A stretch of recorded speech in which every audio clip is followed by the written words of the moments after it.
Hi friends, welcome to Kriti cricket.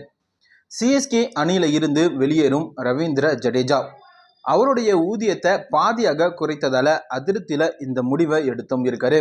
இது ரசிகர்களை அதிர்ச்சி அடையவும் செய்திருக்கிறது. கிட்டத்தட்ட 12 வருடங்களாக சிஎஸ்கேக்காக விளையாடி வரும் ரவீந்திர ஜடேஜா கடந்த ஆண்டு அவருக்கு 16 கோடி ரூபாய் சம்பளத்தை கொடுத்து அணியில தக்க வைத்துக் கொண்டது சிஎஸ்கே நிர்வாகம்.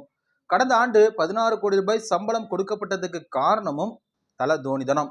அவருடைய சம்பளத்தை பாதியாக குறைந்து கொண்டதுனால ரவீந்திர ஜடேஜாவிற்கு 16 கோடி ரூபாய் சம்பளத்தை கொடுத்தது சிஎஸ்கே நிர்வாகம்.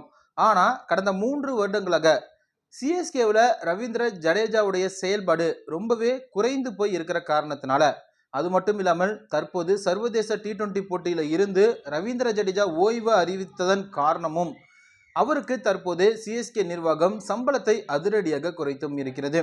8 கோடி ரூபாய்க்கு ரவீந்திர ஜடேஜாவை தக்க வைத்துக் கொள்ள சிஎஸ்கே நிர்வாகம் முடிவெடுத்தும் இருக்கிறது.